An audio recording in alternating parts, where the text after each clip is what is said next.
नमस्कार। आजको यस भिडियो लोकसेवा तयारी गरिराख्नुभएका सम्पूर्ण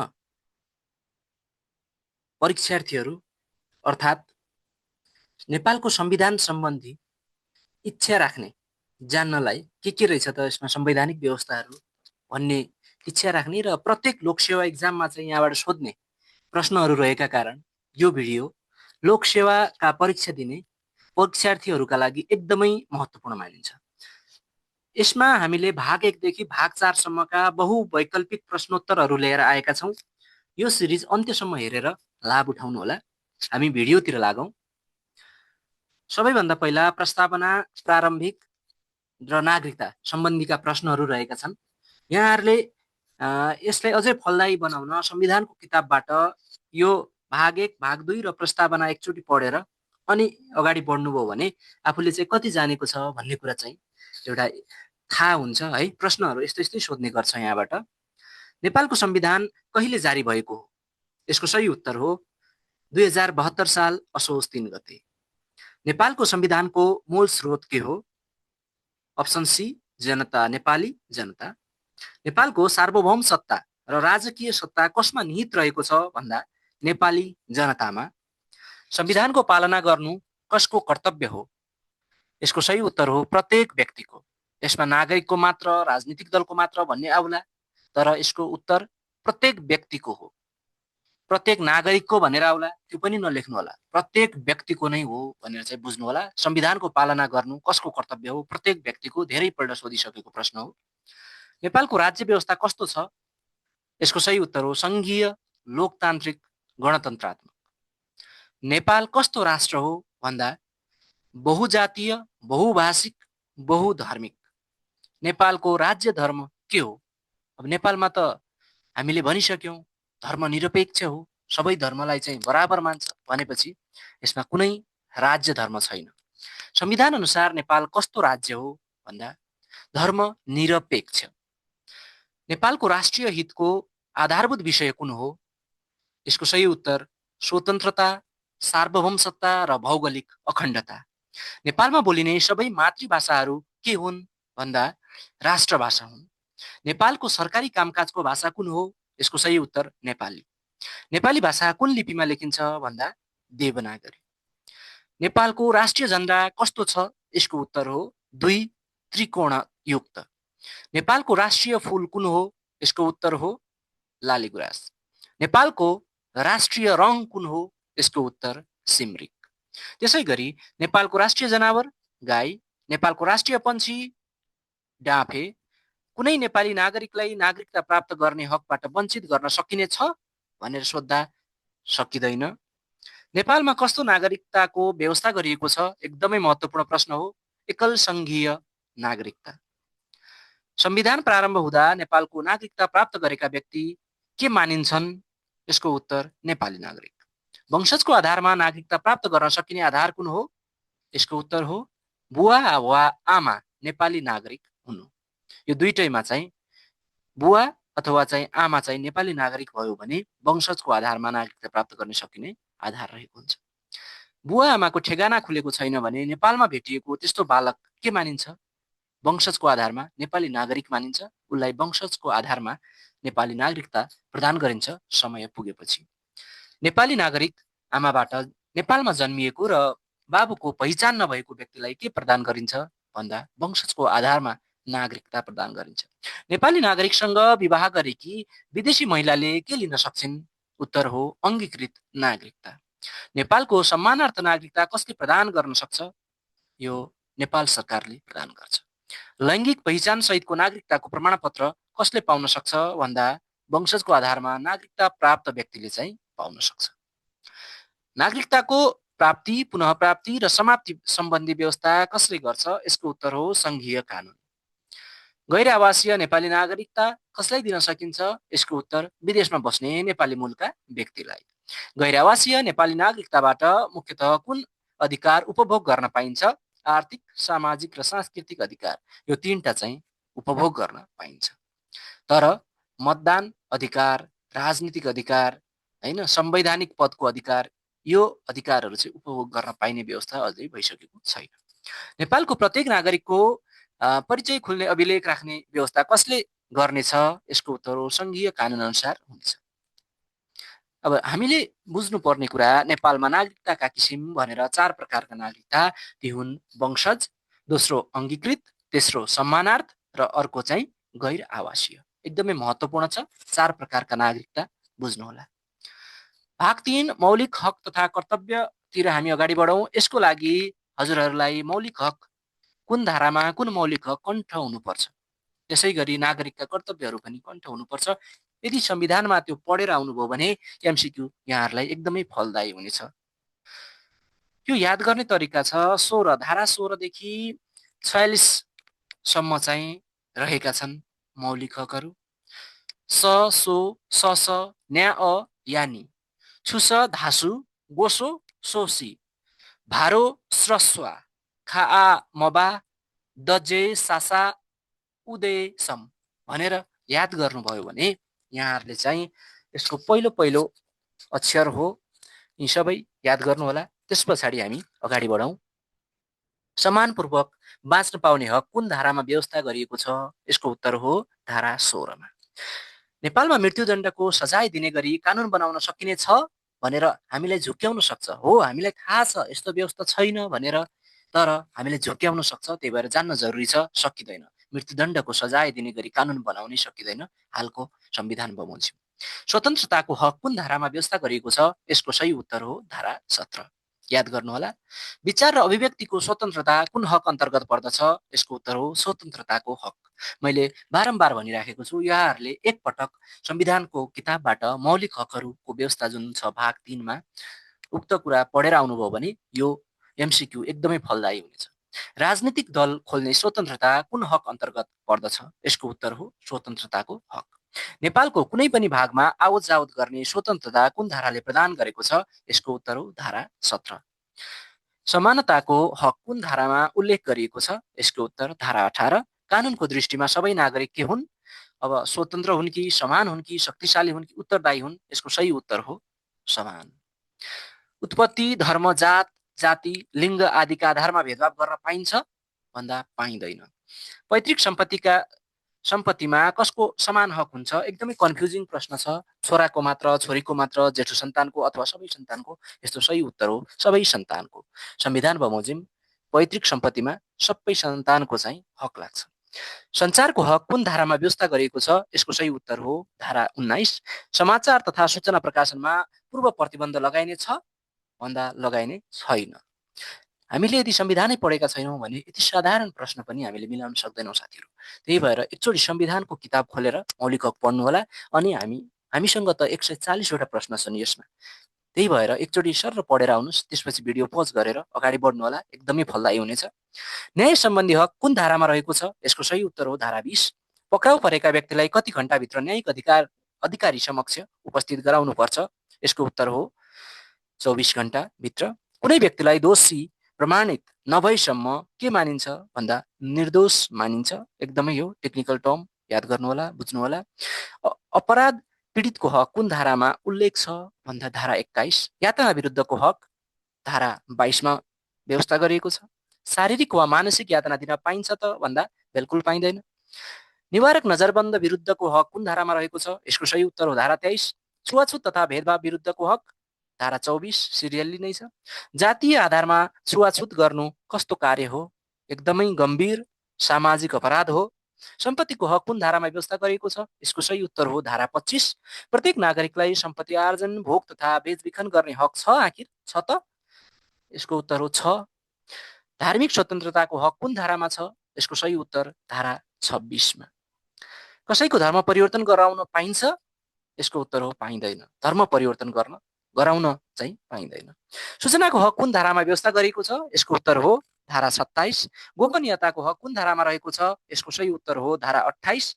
शोषण विरुद्धको हक कुन धारामा व्यवस्था गरिएको छ भन्दा धारा 29। कसैलाई दास वा बाधा बनाउन पाइन्छ? यसको उत्तर पाइँदैन। स्वच्छ वातावरणको हक धारा 30 मा रहेको छ। शिक्षा सम्बन्धी हक धारा 31 मा। प्रत्येक नागरिकलाई आधारभूत शिक्षामा कस्तो हक प्राप्त छ? एकदमै महत्त्वपूर्ण छ। यसको सही उत्तर पहुँचको हक। आधारभूत तहसम्मको शिक्षा कस्तो हुने व्यवस्था छ बुझिराख्नुपर्छ। यसको पनि अनिवार्य पनि हुनुहुन्छ र निशुल्क पनि, दुवै है। कन्फ्युजिङ प्रश्न हो यो पनि, एकदमै सोधेको प्रश्न हो। माध्यमिक तहसम्मको शिक्षा कस्तो हुने व्यवस्था छ जान्नै पर्छ, निशुल्क। दृष्टिविहीन नागरिकलाई कुन लिपिमा शिक्षा पाउने हक छ सोधिसकेको प्रश्न, ब्रेल। भाषा तथा संस्कृतिको हक कुन धारामा व्यवस्था गरिएको छ धारा 32 मा। प्रत्येक व्यक्ति तथा समुदायलाई के प्रयोग गर्ने हक छ यसको उत्तर हो आफ्नो भाषा। प्रत्येक नेपाली समुदायलाई के संरक्षण गर्ने हक छ भन्दा भाषा, लिपि र संस्कृति संरक्षण गर्ने हक छ। रोजगारीको हक कुन धारामा व्यवस्था गरिएको छ साथीहरू, यसको सही उत्तर हो धारा 33। नेपालको संविधानमा मौलिक हक कुन धारादेखि सुरु हुन्छ भन्दा धारा 16 देखि चाहिँ मौलिक हक सुरु हुन्छ। श्रम सम्बन्धी हक कुन धारामा व्यवस्था गरिएको छ यसको सही उत्तर हो धारा 34। प्रत्येक श्रमिकलाई के पाउने हक छ यसको उत्तर रहेको छ उचित श्रम अभ्यास। श्रमिकलाई उचित पारिश्रमिक पाउने हक छ त बिल्कुल छ। श्रमिकलाई ट्रेड युनियन गठन गर्ने हक छ कि छैन हाम्रो संविधान बमोजिम, यसको उत्तर पनि छ। स्वास्थ्य सम्बन्धी हक कुन धारामा व्यवस्था गरिएको छ यसको सही उत्तर हो धारा 35। प्रत्येक नागरिकलाई आधारभूत स्वास्थ्य सेवा कस्तो प्राप्त हुने व्यवस्था छ निशुल्क। प्रत्येक नागरिकलाई स्वास्थ्य सेवामा के को हक छ समान पहुँचको। प्रत्येक नागरिकलाई स्वच्छ खानेपानी तथा सरसफाइमा पहुँचको हक छ भन्दा छ। खाद्य सम्बन्धी हक कुन धारामा व्यवस्था गरिएको छ धारा 36 मा। प्रत्येक नागरिकलाई खाद्य सम्बन्धी हक छ कि छैन भन्दा यसको उत्तर छ। संवैधानिक उपचारको हक कुन धारामा व्यवस्था गरिएको छ साथीहरू, यसको उत्तर हो धारा 46। एकदमै महत्त्वपूर्ण धारा हो। यदि हामीले आफूले पाउनुपर्ने हक पाएनौँ भने त्यसका लागि धारा 46 चाहिँ सम्झिनु होला। आवासको हक कुन धारामा व्यवस्था गरिएको छ यसको उत्तर हो धारा 37। प्रत्येक नागरिकलाई कस्तो आवासको हक छ यसको उत्तर उपयुक्त आवास। महिलाको हक कुन धारामा व्यवस्था गरिएको छ भन्दा यसको उत्तर धारा 38 हो। सोधिसकेको प्रश्न हो यो पनि। प्रत्येक महिलालाई कस्तो वंशीय हक प्राप्त छ यसको उत्तर हो समान वंशीय हक। प्रत्येक महिलालाई सुरक्षित मातृत्व तथा प्रजनन स्वास्थ्य सम्बन्धी हक छ त बिल्कुल छ। राज्यका सबै निकायमा महिलालाई कुन सिद्धान्तका आधारमा सहभागी गराइन्छ एकदमै महत्त्वपूर्ण छ साथीहरू, यसको उत्तर हो समानुपातिक समावेशीको सिद्धान्त। बालबालिकाको हक कुन धारामा व्यवस्था गरिएको छ यसको उत्तर धारा 39। प्रत्येक बालबालिकालाई नामाकरण र जन्मदर्ताको हक छ कि छैन भन्दा छ। हाम्रो संविधान बमोजिम छ है। बालबालिकालाई जोखिमपूर्ण काममा लगाउन पाइन्छ एकदम कमन सेन्स, पाइँदैन। बालबालिकाको हक कुन धारामा व्यवस्था गरिएको छ भन्दा यसको उत्तर हो धारा 39। प्रत्येक बालबालिकालाई नामाकरण र जन्मदर्ताको हक छ भन्दा यसको उत्तर छ। बालबालिकालाई जोखिमपूर्ण काममा लगाउन पाइन्छ कि पाइँदैन भन्ने प्रश्नको उत्तर अघि नै भइसकेको छ, पाइँदैन। बालविवाह गर्न पाइन्छ त आखिर, यो पनि पाइँदैन। दलितको हक कुन धारामा व्यवस्था गरिएको छ भन्दा यसको उत्तर हो धारा 40। दलित विद्यार्थीलाई प्राथमिकदेखि उच्च शिक्षासम्म के व्यवस्था गरिएको छ एकदमै महत्त्वपूर्ण प्रश्न हो। छात्रवृत्ति सहितको निशुल्क शिक्षाको व्यवस्था गरिएको छ। राज्यले भूमिहीन दलितलाई के उपलब्ध गराउने व्यवस्था गरेको छ साथीहरू, एकपटक जमिन उपलब्ध गराउने व्यवस्था छ, तर पटक पटक चाहिँ उपलब्ध गराउने भन्ने छैन, एकपटक गर्ने हो। ज्येष्ठ नागरिकको हक कुन धारामा व्यवस्था गरिएको छ यसको सही उत्तर रहेको छ धारा 41। ज्येष्ठ नागरिकलाई राज्यबाट के को हक प्राप्त छ यसको उत्तर हो विशेष संरक्षण तथा सामाजिक सुरक्षा। सामाजिक न्यायको हक कुन धारामा व्यवस्था गरिएको छ यसको सही उत्तर हो धारा 42। सामाजिक न्यायको हक अन्तर्गत राज्यका निकायमा सहभागिता कुन सिद्धान्तका आधारमा सुनिश्चित गरिएको छ यसको सही उत्तर रहेको छ समानुपातिक समावेशी सिद्धान्त। सामाजिक सुरक्षाको हक कुन धारामा व्यवस्था गरिएको छ यसको सही उत्तर हो धारा 43। आर्थिक रूपमा विपन्न, अशक्त, असहाय, अपाङ्गता भएका तथा बालबालिकालाई के को हक प्राप्त छ यसको उत्तर रहेको छ सामाजिक सुरक्षा। उपभोक्ताको हक कुन धारामा व्यवस्था गरिएको छ यसको सही उत्तर धारा 44। प्रत्येक उपभोक्तालाई गुणस्तरीय वस्तु तथा सेवा प्राप्त गर्ने हक छ त बिल्कुल छ। गुणस्तरहीन वस्तु वा सेवाबाट पीडित उपभोक्ताले के पाउने हक राख्छ यसको सही उत्तर हो क्षतिपूर्ति। संवैधानिक उपचारको हक कुन धारामा व्यवस्था गरिएको छ, रिपिट हो क्वेसन साथीहरू, ल भन्नुहोस् धारा 46। मौलिक हकको प्रचलनका लागि नागरिक कहाँ जान सक्छ यसका लागि अदालत एकदमै खुला छ। अब हामी जान्छौँ नेपालको संविधान धारा 48 अनुसार नागरिकका कर्तव्य एकदमै महत्त्वपूर्ण छ। प्रत्येक नागरिकको कर्तव्य देखाए बमोजिम हुनेछन्। राष्ट्रप्रति निष्ठावान हुँदै नेपालको राष्ट्रियता, सार्वभौमसत्ता र अखण्डताको रक्षा गर्नु, यो कण्ठै हुनुपर्छ। यी चारवटा छन्। संविधान र कानुनको पालना गर्नु, राज्यले चाहेको बखत अनिवार्य सेवा गर्नु, सार्वजनिक सम्पत्तिको सुरक्षा र संरक्षण गर्नु। यदि तपाईँ लोकसेवाको विद्यार्थी हुनुहुन्छ भने मैले आशा गरेको छु यो चारवटै तपाईँहरूले आफ्नो दिमागमा छाप्नु भएको छ। राष्ट्रप्रति निष्ठावान हुँदै नेपालको राष्ट्रियता, सार्वभौमसत्ता र अखण्डताको रक्षा गर्नु, संविधान र कानुनको पालना गर्नु, राज्यले चाहेको बखत अनिवार्य सेवा गर्नु, सार्वजनिक सम्पत्तिको सुरक्षा र संरक्षण गर्नु। साथीहरू अगाडि बढौँ। संविधानको भाग 3 मा उल्लेखित मौलिक हकको कार्यान्वयनका लागि कानुन बनाउने जिम्मेवारी कसको? सङ्घको हो। मौलिक हकहरू संविधानको कुन भागमा उल्लेख छन्? भाग 3। राज्यका निर्देशक सिद्धान्त, नीति तथा दायित्व कुन भागमा उल्लेख छन्? अब हामी यसैको चर्चा गर्छौँ। भाग 4। हामी भाग 4 मा राज्यका निर्देशक सिद्धान्त, नीति तथा दायित्वका कुराहरू गर्छौँ साथीहरू। राज्य सञ्चालनको मार्गदर्शन गर्ने आधारलाई के भनिन्छ? यसको सही उत्तर हो निर्देशक सिद्धान्त। निर्देशक सिद्धान्तहरू कसका लागि मार्ग निर्देशक मानिन्छन्? यसको उत्तर हो राज्यका लागि। राज्यको प्रमुख लक्ष्य के हो? जान्नै पर्ने कुरा। समाजवाद उन्मुख समृद्ध अर्थतन्त्र निर्माण। संविधानले कस्तो समाज निर्माण गर्ने लक्ष्य लिएको छ? यसको उत्तर हो समाजवाद उन्मुख समाज। राष्ट्रिय एकतालाई बलियो बनाउने जिम्मेवारी कसको हो? एकदमै सजिलो छ, राज्यको। नेपालको स्वतन्त्रता, सार्वभौमसत्ता र भौगोलिक अखण्डताको संरक्षण गर्नु पनि कसको दायित्व हो? राज्यको। सबै प्रकारका विभेदको अन्त्य गर्ने नीति कुन क्षेत्रमा पर्दछ भन्दा सामाजिक तथा सांस्कृतिक क्षेत्रमा पर्दछ। सामाजिक न्याय स्थापना गर्ने नीति कुन क्षेत्रसँग सम्बन्धित छ? यसको सही उत्तर हो सामाजिक नीति। सांस्कृतिक विविधताको संरक्षण गर्ने दायित्व कसको हो? यसको उत्तर राज्यको हो। राष्ट्रिय अर्थतन्त्रलाई आत्मनिर्भर, स्वतन्त्र र उन्नत बनाउने नीति कुन हो? यसको उत्तर आर्थिक नीति। सहकारी, सार्वजनिक र निजी क्षेत्रको सहभागितामा आधारित अर्थतन्त्रलाई के भनिन्छ भन्दा मिश्रित अर्थतन्त्र भनिन्छ। सहकारी, सार्वजनिक र निजी क्षेत्रको सहभागितामा, सरकारी भन्न खोजेको है साथीहरू, यहाँ सहकारी भएछ। सरकारी, सार्वजनिक र निजी क्षेत्रको सहभागितामा आधारित अर्थतन्त्रलाई के भनिन्छ भन्दा मिश्रित अर्थतन्त्र। उत्पादनशील क्षेत्रमा लगानी वृद्धि गर्ने नीति कुन क्षेत्रसँग सम्बन्धित छ? आर्थिक नीतिसँग। प्राकृतिक स्रोतको संरक्षण गर्ने दायित्व कसको हो? यो पनि एकदम कमन, राज्यको। वातावरण संरक्षण संविधानको कुन नीतिसँग सम्बन्धित छ? वातावरणीय नीति। दिगो विकासको अवधारणा कुन विषयसँग सम्बन्धित छ? एकदमै महत्त्वपूर्ण छ, वातावरण संरक्षण सोधिसकेको प्रश्न पनि हो। गुणस्तरीय शिक्षाको पहुँच विस्तार गर्ने जिम्मेवारी कसको हो? राज्यको हो। स्वास्थ्य सेवामा सबैको पहुँच सुनिश्चित गर्ने दायित्व पनि कसको हो? राज्यको हो। कृषिको आधुनिकीकरण गर्ने नीति कुन क्षेत्रसँग सम्बन्धित छ? एकदमै कमन छ, कृषि नीति। किसानको जीवनस्तर उकास्ने दायित्व कसको हो? यो पनि राज्यकै हो। श्रमिकको अधिकार संरक्षण गर्ने नीति कुन क्षेत्रसँग सम्बन्धित रहेको छ? एकदमै कन्फ्युजिङ हुन्छ, यसको उत्तर श्रम नीति। बुझिराख्नु होला। सम्मानजनक श्रमको अवसर सिर्जना गर्ने दायित्व कसको हो? राज्यको नै हो। नेपालको वैदेशिक नीति कुन सिद्धान्तमा आधारित छ भन्दा यो पञ्चशील, असंलग्नता, संयुक्त राष्ट्रसङ्घको बडापत्र, यी सबै त्यसको आन्सर हो। अन्तर्राष्ट्रिय सम्बन्ध सञ्चालन गर्दा नेपालको प्रमुख उद्देश्य के हो? यसको उत्तर रहेको छ राष्ट्रिय हितको संरक्षण। सबैभन्दा प्राइमरी कुरा त राष्ट्रिय हितको संरक्षण नै हो। संविधान र कानुनको पालना गर्नु कसको कर्तव्य हो? एकदमै महत्त्वपूर्ण। धेरै साथीहरू चाहिँ यसमा कन्फ्युज भएको देखिन्छ। प्रत्येक नागरिकको कर्तव्य चाहिँ के हो त? संविधान र कानुनको पालना गर्नु हो। राष्ट्रको स्वतन्त्रता र अखण्डताको रक्षा गर्नु कसको कर्तव्य हो?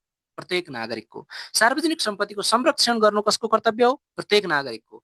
वातावरण संरक्षण गर्नु कसको कर्तव्य हो? राज्य र नागरिक दुवैको हो। हामी झुक्केर छिटो हेर्छौँ नागरिकको अथवा राज्यको भन्छौँ, स्थानीय तहको भन्छौँ है, तर राज्य र नागरिक दुवैको हो। यसमा दुवैको महत्त्वपूर्ण भूमिका हुनुपर्छ।